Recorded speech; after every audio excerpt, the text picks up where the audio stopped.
Automated manual transmission කියන්නේ මොකක්ද? මේ ප්‍රශ්නය ඔයාලටත් තියෙනවා නම් වීඩියෝ එක අන්තිම වෙනකම් බලන්න. මේ වීඩියෝ එකේදී ඔටෝමේටඩ් මැනුවල් ට්‍රන්ස්මිෂන් කියන්නේ මොකක්ද? AMT එකේ හිස්ටරි එක, ඔටෝමේටඩ් මැනුවල් ට්‍රන්ස්මිෂන් වැඩ කරන්නේ කොහොමද? ඒකේ ඇඩ්වාන්ටේජස්, ඩිස්ඇඩ්වාන්ටේජස් ඔක්කොම කතා කරනවා. මොකක්ද මේ ඔටෝමේටඩ් මැනුවල් ට්‍රන්ස්මිෂන්? එහෙම නැත්නම් AMT කියන්නේ. මේකේ තේරුම මේ අකුරු තුනේම තියෙනවා. Automated manual transmission. ඒ කියන්නේ මැනුවල් ට්‍රන්ස්මිෂන් එක ඔටෝමේට් කරලා තියෙන්නේ. එතකොට ට්‍රන්ස්මිෂන් එකක් කියලා කියන්නේ වාහනේ එන්ජින් එකකින් ප්‍රොඩියුස් කරන පවර් එක, එන්ජින් එකේ පවර් එක රෝද වලට අරන් යන එක. එතකොට අපි මැනුවල් ට්‍රන්ස්මිෂන් කියලා තියෙනවා, ඔටෝමැටික් ට්‍රන්ස්මිෂන් තියෙනවා, CVT කියලා තියෙනවා. ඔය වගේ ගොඩක් තියෙනවා. ඔය වගේ එකක් තමයි මේ AMT කියන්නේ. ඒ කියන්නේ automated manual transmission. Manual transmission එකමයි. හැබැයි ඔටෝමේට් කරලා තියෙන්නේ. ක්ලච් එකක් නැහැ. ඔටෝමැටික් වාහනයක කන්වීනියන්ස් එක තියෙනවා. හැබැයි යස් කරන්නේ මැනුවල් ට්‍රන්ස්මිෂන් එකම තමයි. දැන් අපි බලමු AMT ට්‍රන්ස්මිෂන් එකේ හිස්ටරි එක. මේ හිස්ටරි එක 1930 තරම් ඈතට යනවා. ඒතකොට 1930 1950 කාලය අතරදී හඩ්සන් වගේ කම්පැනි ක්ලච් එක ඔටෝමේට් කරන්න try කරලා තියෙනවා. එතකොට මේ සිස්ටම් ඇත්තටම AMT නෙමෙයි. ඒකේ ගියර් shift එක මැනුවලි කරන්න ඕන. හැබැයි ක්ලච් එක ඔටෝමේට් කරන වැඩක් තමයි මෙතනින් try කරලා තියෙන්නේ. 1950 1970 ඇතුළතදී සෙමි ඔටෝමැටික් ගියර් බොක්ස් හදලා තියෙනවා. ඒතර මේවා partially automated manual. examples තමයි Volkswagen ලගේ Saxomat, ඊට පස්සේ Fiat ලගේ Citimatic, ඔය වගේ AMT systems. එතකොට මේ වගේ manual gear selection එකක් තිබිලා තියෙනවා, automated clutch එකක් තියලා තියෙනවා. හැබැයි මේක තාමත් full AMT නෙමෙයි. driverට still gear shift කරන්න වෙනවා. 1980 දී තමයි මොඩර්න් AMT කන්සෙප්ට් එකේ උපත සිද්ධ වෙන්නේ. එතකොට මේ වෙලාවේදී මැනුවල් ගියර් බොක්ස් එක fully automate කරලා තියෙනවා, shifting එකත් automate කරලා තියෙනවා, clutch එක, ඒ කියන්නේ clutch එකත් automate කරලා තියෙනවා. හැබැයි මේක මේක එන්නේ motor sports එක, Formula 1 cars වලට මේ වගේ technology දීලා තියෙනවා. 1990 පස්සේ වගේ තමයි production වලට එන්නේ මේක. කියන්නේ normal කස්ටමස්ලට යස් කරන්න පුළුවන් විදියට. කලින් යස් කරේ මෝටර් ස්පෝර්ට්ස් වල. එතකොට මෙතන මේ කාලේ වෙනකොට ඉලෙක්ට්‍රොනික්ස් ටෙක්නොලොජිස් හොඳට මැචුවර්ඩ් වෙලා තියෙන්නේ.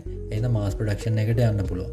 හැබැයි මේ හදන හැම එකම වගේ ප්‍රීමියම් රේන්ජ් එකේ තිබුණේවා හයි එක්ස්පෙන්සිව් ඒ දවස්වල. 2000න් පස්සේ වගේ තමයි මේ AMT මාකට් එකට ලොකුවට ඇවිල්ලා තියෙන්නේ. හේතුව ඒ කාලේ වෙනකොට ප්‍රොඩක්ෂන් කොස්ට් එක සෑහෙන අඩු වෙලා තියෙනවා. එතකොට මේ කාලේ ආපුව ගොඩක් සිම්පල් versions, affordable. එතකොට මේකේ තිබිලා තින්නේ ඔටෝමේට් කරපු ක්ලච් එකයි, ගියර් ලීවර් එකයි. ගියර් ලීවර් එකේ ඔප්ෂන් එකක් විදිහට මැනුවලි සිලෙක්ට් කරගන්න ගියර් එක ප්ලස් මයිනස් දීලා තිබිලා තියෙනවා. එතකොට examples තමයි Toyota multi-mode transmission එක, Renault quick shift. 2010 වෙනකොට වගේ තමයි මේක global expansion එකට යන්නේ. හේතුව ඒ කාලේ වෙනකොට emerging markets වලින් ලොකු demand එකක් හම්බෙලා තියෙනවා මේ transmission එකට. ඒකේ low cost එකයි high fuel efficiency එකයි. 2010යි 2020යි අතර ආපු AMTs කලින් ඒවට වඩා smart. ඒ වගේ electronics improve වෙලා තියෙනවා, algorithm improve වෙලා තියෙනවා.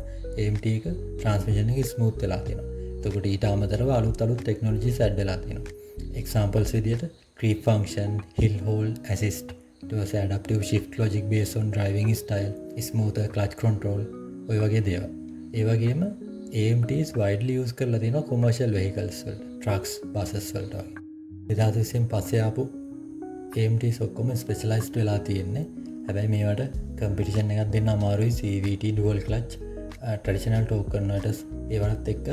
මොකද CVT කියන්නේ ඒකේ smoothness එක උපරිමයටම තියෙනවා.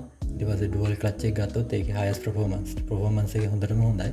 ඒතකොට torque converter එකත් improve වෙලා refine වෙලා ට්‍රැඩිෂනල් torque converters වලට වඩා සාමාන්‍යයෙන් හොඳ තත්ත්වයක ඉන්නවා.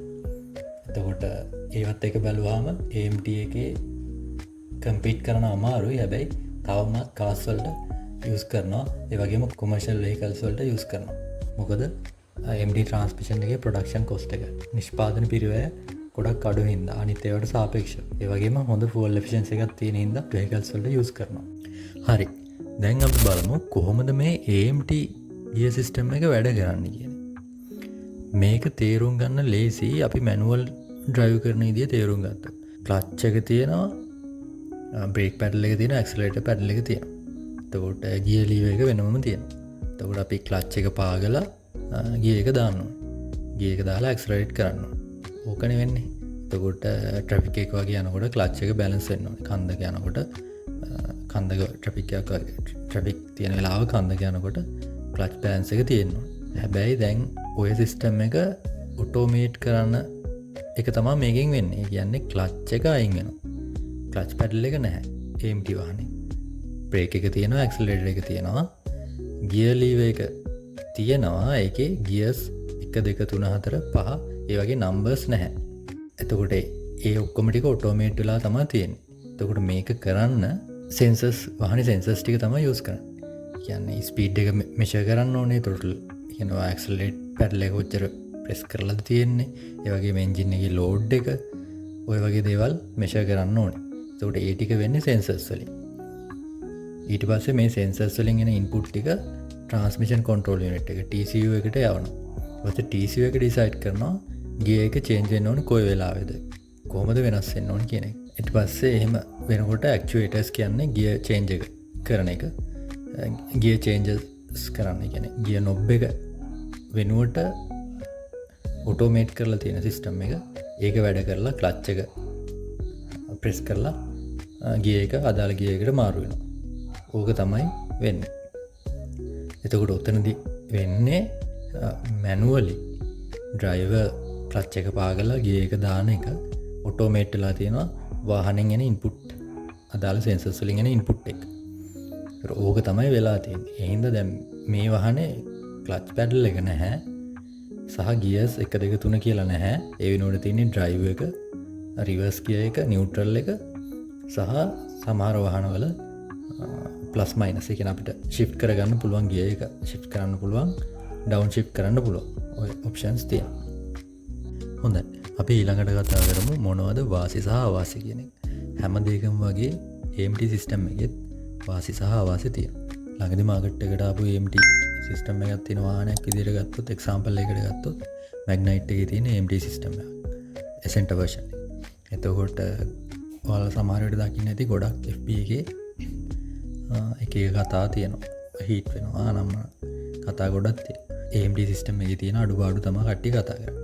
ඒතකොට ඒ විදිහම CVT වල, ඩුවල් ක්ලච් ට්‍රාන්ස්මිෂන් වල, හයිබ්‍රිඩ් සිස්ටම් වල හැම එකම අඩුපාඩු තියෙනවා. ඒතකොට අපි තෝරගන්න ඕනේ අපේ අවශ්‍යතාවයට අනුව අපිට වේදම් කරන්න පුළුවන් ප්‍රමාණයට අනුව තමයි අපි වාහනයකට ට්‍රාන්ස්මිෂන් එකක් තියෙන වාහනයකට යන්නේ. එතකොට ඒ අපි කරන ඉන්වෙස්ට්මන්ට් එකේ රිටර්න් එක තියෙනවා. ගත්තොත් ඔය CVT ඒවට වෙනම ආවේනික ප්‍රශ්න ගොඩක් තියෙනවා. ඒ වගේම ඩුවල් ක්ලච් ට්‍රාන්ස්මිෂන් වල ප්‍රශ්න තියෙනවා. එක්සැම්පල් එකක් විදිහට GP5 Honda Fit GP5 එක. ඒ වගේ ප්‍රශ්න තියෙනවා.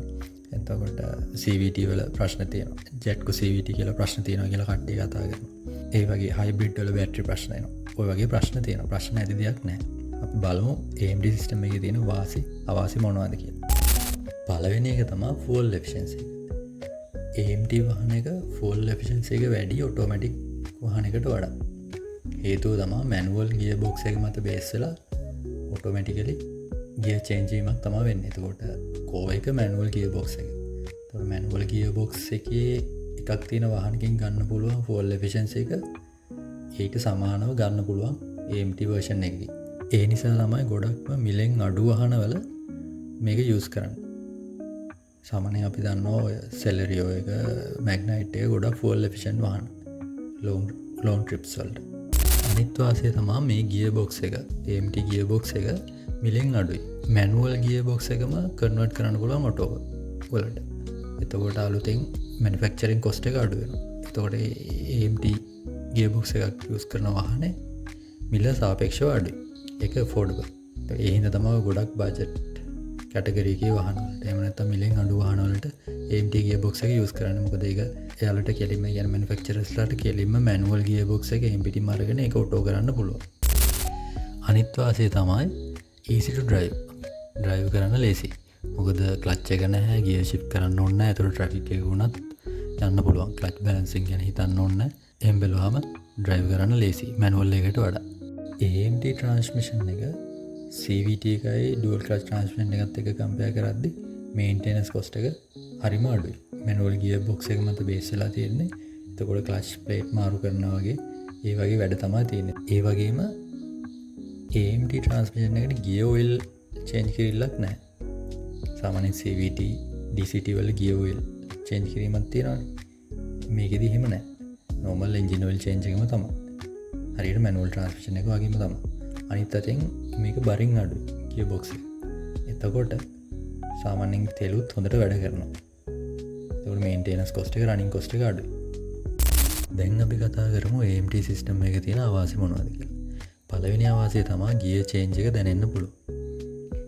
ඒ කියන්නේ ෆස්ට් ගියර් එකේ ඉඳලා සෙකන්ඩ් ගියර් එකට මාරු වෙද්දී පොඩි ගැස්සීමක් වගේ එකක් එන්න පුළුවන්. ඔකට ජර්කි ෆීලිං එකක් කියලා කියනවා. මේක වෙන්නේ නැති වෙන්න ඩ්‍රයිව් කරන්න. එහෙම නැත්නම් මේ ජර්ක් එක අඩු වෙන විදියට ඩ්‍රයිව් කරන්න පුළුවන්. ඒ ගැන වීඩියෝ එකක් මම ඊළඟට කරන්නම්.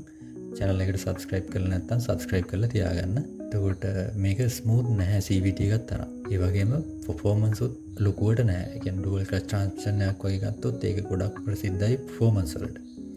ඒ කියන්නේ ටට්ටක් ගාලා gears change වෙනවා. ඒ වගේ performance එකක් නැහැ. ඒ වගේම gear එක change වෙද්දී පොඩි lag එකක් තියෙනවා.